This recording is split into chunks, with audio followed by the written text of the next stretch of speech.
Now I'd like to introduce County Commissioner Karen Seal, who has a long history with helping in our economic development activities and was instrumental in the initial stages of identifying the Pinellas by Design plan and the steering committees and the summits that went before that. So I'd like to have Karen give us a kind of an up-to-date background of how we got to where we are, and then introduce a video that is a compilation of 3 hours of testimony from last time, down to 15 minutes. So, you know, buckle up and watch that video and you'll be brought up to speed. But Karen will give you the background of what happened prior to that.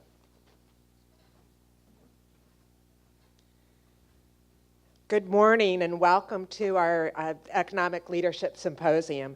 I am so pleased to see you all here today, and this is a continuation of our past efforts that many of you all have been involved with, and we are so pleased to be taking the next step in our progress and continuing to plan for redevelopment in Pinellas County. As Mike mentioned, I've been involved with the effort since we began, and so I've been asked to bring you up to speed briefly. In 2000, Pinellas by Design brought together over 25 local governments and a steering committee of over 25 diverse members to build a greater understanding of the redevelopment process, the potential impact through workshops, surveys, and reports. We then, between 2000 and 2005, we had 3 redevelopment summits throughout Pinellas County, as well as many, many other meetings that focused on the opportunities, the strategies, and the policies that forged Pinellas by Design, economic development and redevelopment plan for Pinellas County. The visioning efforts included public summits over multiple days and many locations. We had more than 1,200 participants, including members of the general public, local business owners, the development community, and of course local elected officials. Never in Pinellas County had we ever had such a diverse county-wide and local planning efforts that were coordinated together with so much input from the business community and the public. The findings concluded that we needed a coordinated county-wide approach to economic development and redevelopment to encourage the private sector to invest in the county as a whole. As Pinellas County approached build-out, the supply of land designated to accommodate primary employers was shrinking. To support a robust local economy, redevelopment efforts must focus on maintaining adequate real estate to meet the needs of primary employers and other uses that would benefit the entire community. That is a key piece of this, is land. There is general agreement throughout Pinellas County that redevelopment is inevitable, that it should be planned for, and that it has great potential to both preserve and enhance the high quality of life we enjoy in this slice of paradise. And this is really the most critical piece of the whole Pinellas by Design. There are 3 major areas of concentration that were agreed on, and we finally call them dollars, dirt, and design. The dollars, of course, was economic investment and job creation, concentrating, this is a key piece, on attracting and retaining high-wage target industries because the dollars keep flowing throughout our communities. Dirt, which of course is the real estate factors, emphasizing the need for sufficient and appropriate land to allow effective redevelopment. And design, a very critical piece, regulatory tools and urban design, providing the blueprint to shape our built-out Pinellas County and urban environment. Pinellas by Design recommended that Pinellas County designate 4,000 acres for industrial redevelopment that could accommodate advanced manufacturing, a growing IT headquarters, or target employers creating high-wage jobs. In the top of our mind is that today small businesses and manufacturers, the companies that employ so many of our citizens, of course need room to grow. Pinellas by Design also recommended that if Pinellas County was going to maintain its vibrant economy, enjoy the economic successes of the past, we would need to accommodate 28,000 new targeted primary jobs over the next decade. So in the following years, We took around the Pinellas by Design plan to every local city, and it was agreed upon and adopted by every local government. So we then began to see, of course, the Great Recession, but we did start to see some redevelopment through our community. In 2014, we invited Polycom, Bill Fruth, to revisit Pinellas County, because he was part of our original efforts in creating this plan, to report on the progress and update us on our plan for redevelopment and economic growth. And then many of you all, of course, were at our 2014 Economics Symposium to discuss the findings. At that point, almost 3 years ago, the good news was that unemployment rate was declining. Younger people, like our kids and hopefully our grandkids, were staying or moving to Pinellas County. Residential building permits were at the highest level in a decade, and our area remained and still is the second largest manufacturing job center in Florida. However, the bad news, of course, is that we didn't have much land left. So rather than gaining 28,000 high-paying jobs that we identified, Pinellas lost about 8,000 high-wage target employer jobs. The recommendation was that if we wanted to change this trajectory, we couldn't wait around for the private market to buy up and redevelop hundreds of acres of aging office parks and transform them into modern campuses prized by the employers, such as what we've seen in Austin, Charlotte, and Atlanta. We heard that across the country, other communities invest millions each year to buy parcels and create improved and improved sites for high-wage employers. High-wage companies and our manufacturers need more land, typically 20-acre parcels. We do have a few of these parcels, but most of them have environmental issues that makes them less than ideal and not the improved sites sought by growing employers. So here we are today. We are at physical build-out pretty much. We no longer have much space for our Pinellas employers to expand, but as Commissioner Long mentioned, which is going to be a very critical piece as you hear more about the Penny for Pinellas renewal, we have a great plan that will have a large amount of money dedicated towards economic development. This county commission really is very, very supportive of moving forward, of changing our trajectory and making a difference in our Pinellas community. With that, I'm going to ask you to watch the 15-minute video with Bill Fruth from Polycom and kind of summarizing 2014. Again, thank you all for being here, and thank you for your commitment to Pinellas County and our economic development efforts. Here's the video. 13 years ago, I did a study for you folks that showed that when you reach physical build-out, your economy will decline. 12 years ago, I did an economic goal study for you that projected that you would decline, but showed that if you could create these jobs, these primary jobs, you would have economic growth. 10 years ago, we did the Design by Pinellas, or Pinellas by Design. 18 months of labor, community participation, which basically said we have to redevelop 4,000 acres of industrial property if we're going to survive as a community.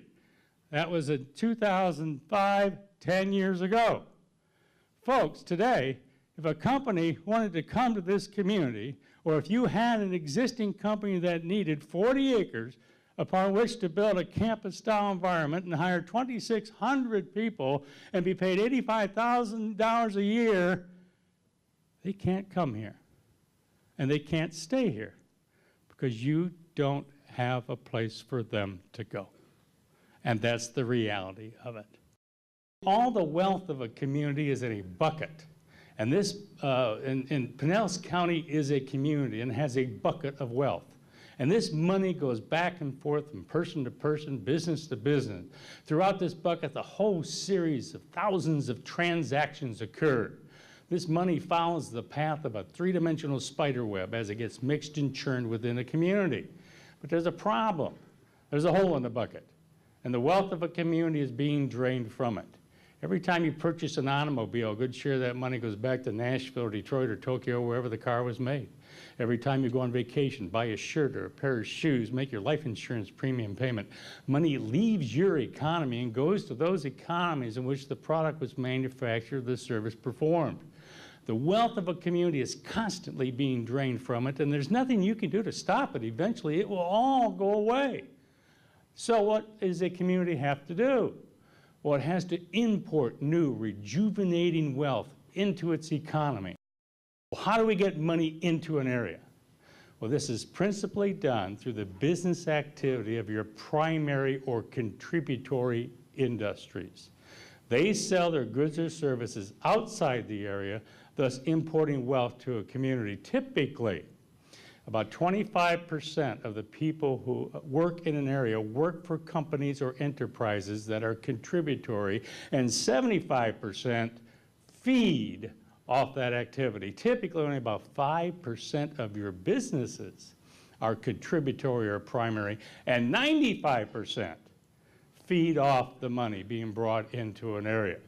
The primary businesses sell their goods and services outside the community, thus import money. Their geographic location influences their costs, thus their operating profitability. Since their market is not local, they don't have to be in a community to do business, and they will move when it is unprofitable to be located within a community. In 2001, Pinellas County asked me to do a study to answer this question.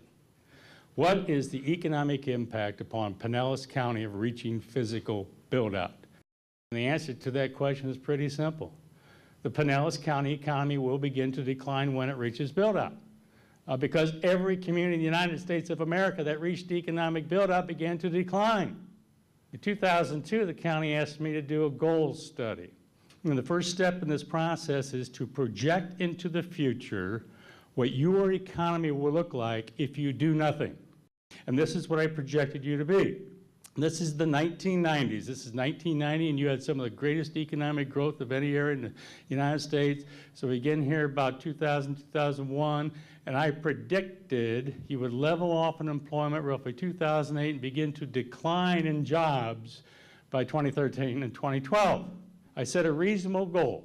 And the reasonable goal basically in that we set up annual milestones for the formation of new primary jobs. Because primary jobs, primary employers, they hire people, the money goes into the economy, that ripples and churns, creates a whole bunch of other jobs. The whole thing is around primary jobs. And so I said, okay, we're going to create 2,300 in 2003.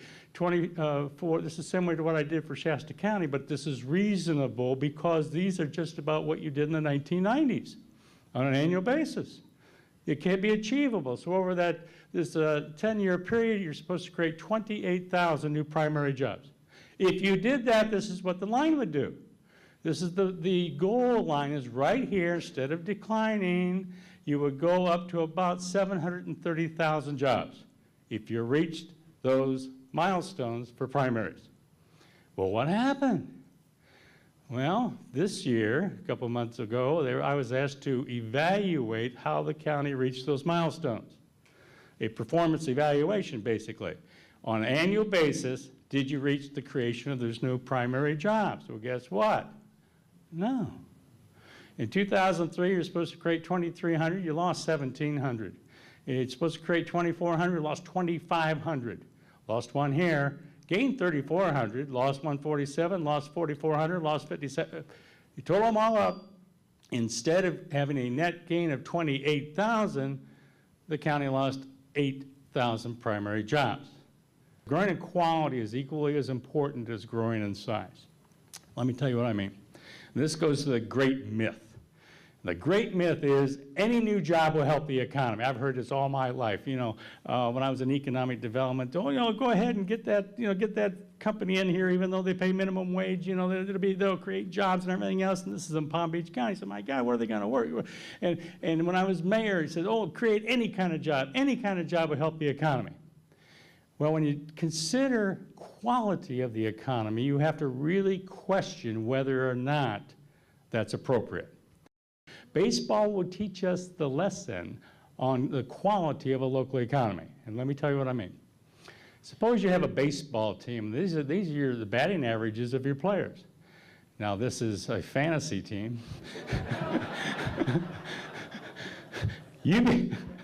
Or it's a softball team, one of the two. But you've got one of your player bats 760, another's a 630 hitter, another's a 560 hitter, and you got some really good players, and you also have some scrubs. You've got a 243 batter, a 220 batter, and a 181 hitter. But your team batting average is 407. That's pretty good in any league. You have a really strong team. Now, suppose your sister calls you up and says, hey, look, my two sons, your two nephews, they can't find work. I want you to put them on your baseball team.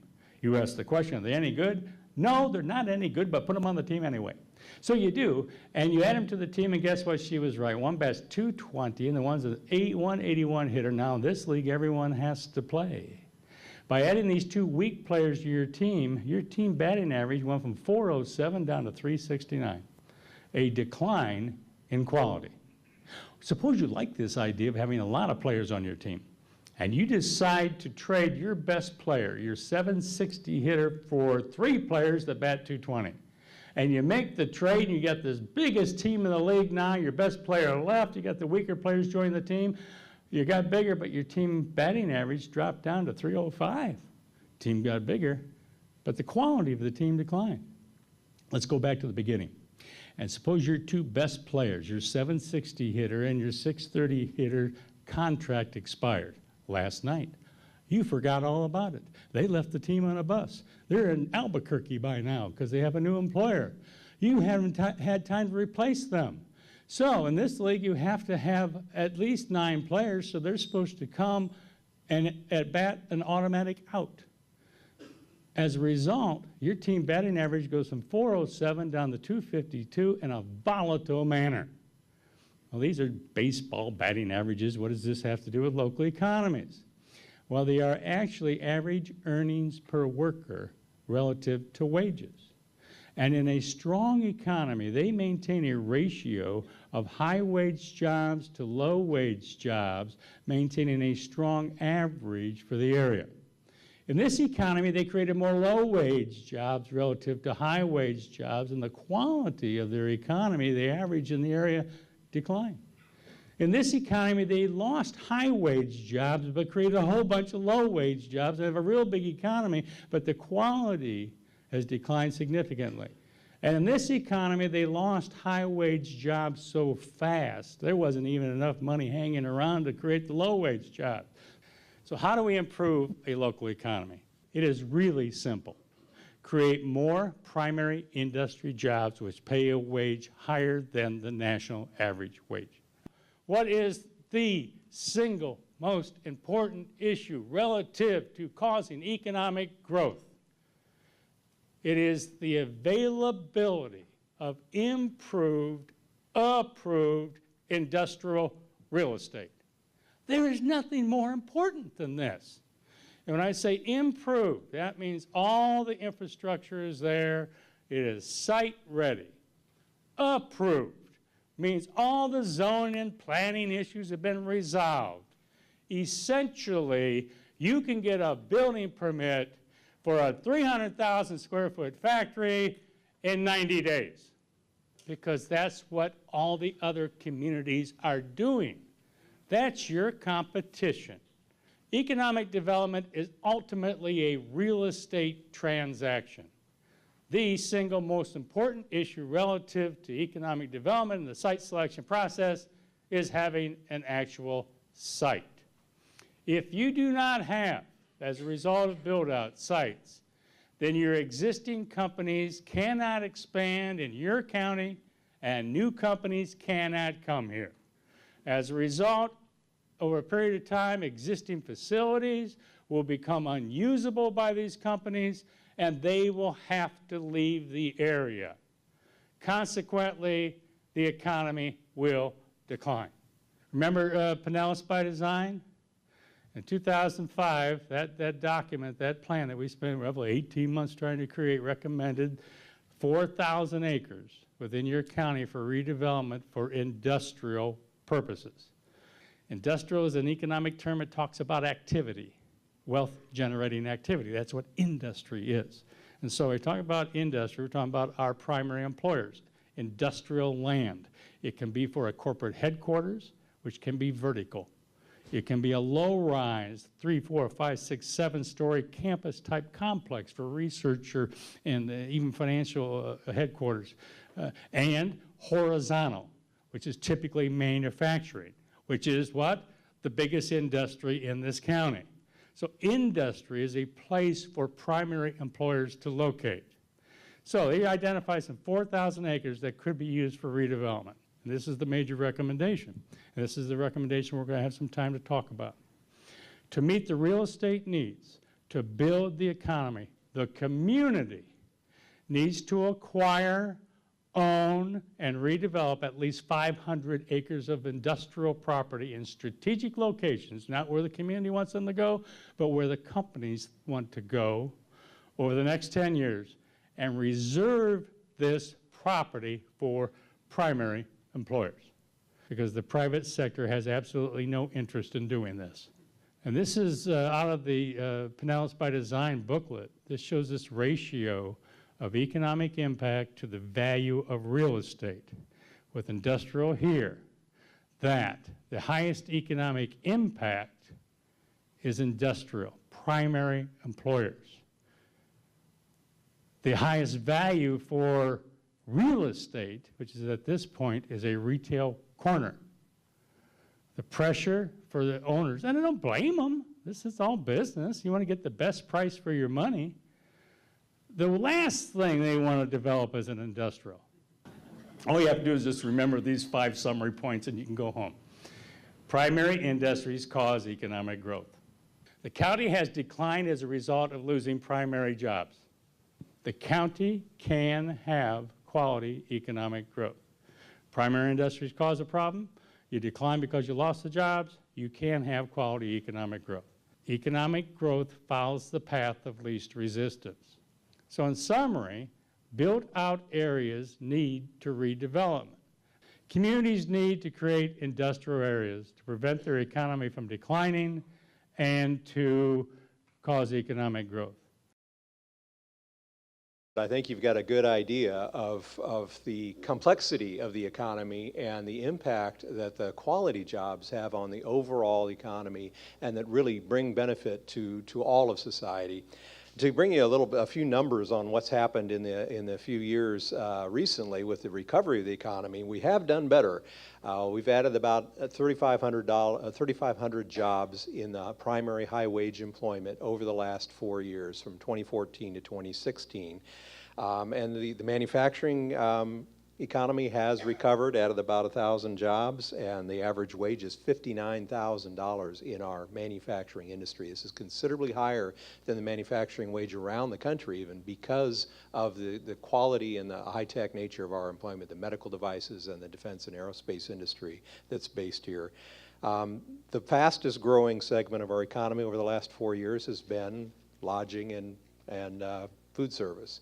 And that makes sense. The economy has definitely recovered. This is a primary industry. Our tourists, we love them because they come here and they bring money and they leave it with us and they pay our taxes and they pay a significant portion of penny for Pinellas. But the average wage in that sector is $19,778.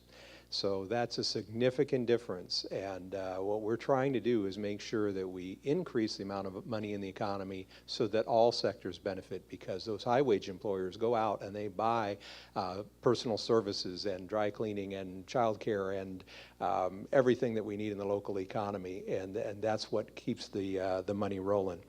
Another big sector of economy is the corporate headquarters, and we've had great success over the last few years, and the numbers don't even reflect what's happened in the past year, but we've added 4,000 jobs in that sector at an average wage of $81,000. So that's the kind of company that we want here. That's the people with high disposable income that go out and eat in our restaurants, and that bring also additional tourists in the business front, the salespeople and the contacts that need training on the equipment that we produce here. So that benefits every sector of the economy.